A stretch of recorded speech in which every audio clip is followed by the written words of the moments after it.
جب اللہ نے انسان کو خلق کرنے کا ارادہ کیا تو کوئی بھی فرشتہ زمین سے مٹی نہ لا سکا، تو اتنے میں حضرت عزرائیل علیہ السلام فرمانے لگے، اے اللہ یہ کام مجھ سے ہی ہونا ہے۔ تو بس اللہ کے حکم سے حضرت عزرائیل زمین کو آئے اور 3 اقسام کی مٹی کو جمع کیا، سرخ، سفید اور سیاہ۔ پھر اس مٹی کو مکہ اور طائف کے درمیان رکھا گیا اور مسلسل باران رحمت برستی رہی۔ پھر اللہ نے اس مٹی کو عرش پہ بلایا اور حضرت آدم علیہ السلام کا پتلا تیار کر دیا، اور 40 سال تک وہ جنت میں رکھا گیا۔ ہر فرشتہ اس مجسمے کو دیکھتا کہ یہ مٹی کا بنا ہوا پتلا کیسے چلے گا، کیسے بات کرے گا، کیسے زندہ ہوگا۔ 40 سال تک اللہ نے اس نشانی کو قائم رکھا، اور پھر ایک دن جنت کے تمام فرشتوں کو حکم دیا کہ آج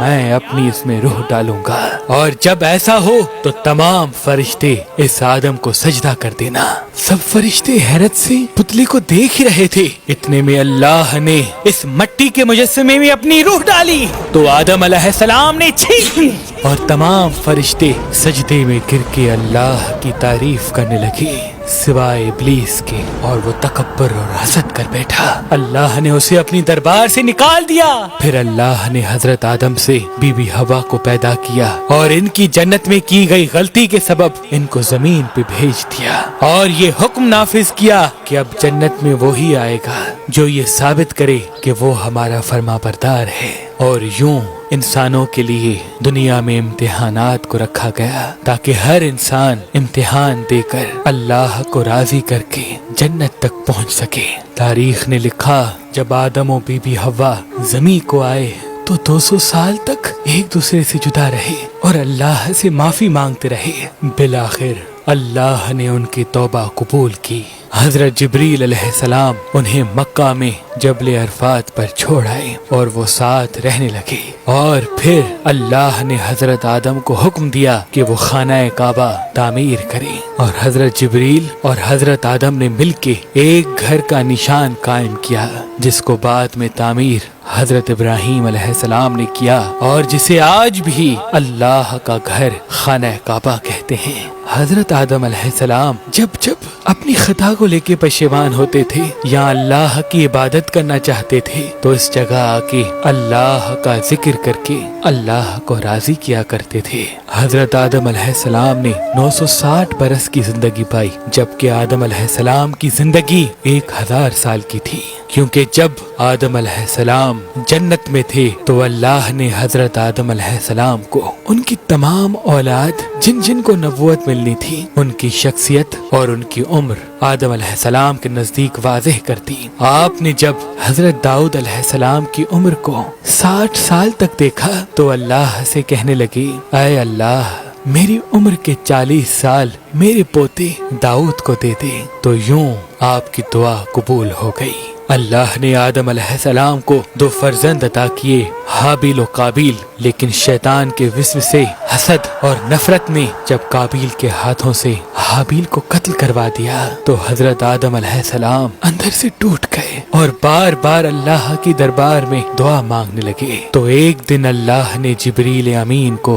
آدم علیہ السلام کے پاس بھیجا اور فرمایا، اے آدم اللہ تمہیں ایسا بیٹا دینے والا ہے جس کے نسب سے انبیاء و اولیاء زمین تک پہنچیں گے، اس کا نام شیس رکھنا۔ شیس کا مطلب ہے اللہ کا عطا کیا گیا تحفہ۔ اور یوں اللہ نے آدم کی نسل کو زمین پہ پھیلا دیا۔ جب آدم علیہ السلام کا آخری وقت آیا، آپ نے اپنے بیٹوں سے کہا کہ میرا جنت کے پھل کھانے کا جی کر رہا ہے۔ آپ کے بیٹے زمین پہ جنت کے پھل ڈھونڈتے رہے کہ اچانک سے ان کو فرشتے ملے اور کہنے لگے، اے بنی آدم کہاں جا رہے ہو؟ انہوں نے کہا، ہم اپنے بابا آدم کے لیے جنت کے پھل ڈھونڈ رہے ہیں۔ ان فرشتوں نے کہا، جاؤ تمہارے بابا چند دنوں دلوں کے مہمان ہیں۔ آپ کے تمام فرزند دوڑتے دوڑتے آپ تک آ پہنچے تو آدم علیہ السلام بستر بیماری پر اللہ کا ذکر کر رہے ہیں۔ بس اتنے میں موت کا فرشتہ آ پہنچا۔ جیسے بھی ہوا نے موت کے فرشتے کو دیکھا، حضرت آدم سے لپٹ گئی کہ میں اپنے شوہر کو اپنے سے جدا نہیں کروں گی۔ اللہ کے نبی آدم علیہ السلام نے فرمایا، اے ہوا مجھ سے دور ہٹ جا، ایک مرتبہ پہلے بھی تیری وجہ سے جنت سے نکالا گیا ہوں، آج اللہ اور اس کے فرشتے کے درمیان تو حائل نہ بن۔ پھر آپ ان فرشتوں سے مخاطب ہو کے کہنے لگے، اے فرشتہ موت، کیا بھول تو نہیں گئے؟ میں نے اللہ سے سنا تھا میری عمر 1000 سال کی ہے اور ابھی تو مجھے 960 سال ہوئے ہیں۔ تو ملک الموت نے کہا، اے اللہ کے نبی آدم، آپ نے خود ہی فرمایا تھا کہ آپ کی زندگی کے 40 سال آپ کے پوتے داؤد علیہ السلام کو دیے جائیں۔ بس آدم علیہ السلام کی روح قبض کی گئی، آپ کو غسل فرشتوں نے دیا اور جنت کی خوشبو آپ کے جسم مبارک کو لگائی گئی۔ پھر آپ کی جنازہ نماز فرشتوں نے حضرت جبرائیل علیہ السلام کے پیچھے ادا کی اور زمین کھود کر آپ کی تدفین کی، اور تمام انسانوں کے نزدیک اللہ کا یہ حکم نافذ کیا کہ جب بھی کسی کا انتقال ہو تو ان کے جسم کو ایسے ہی تدفین کرنا۔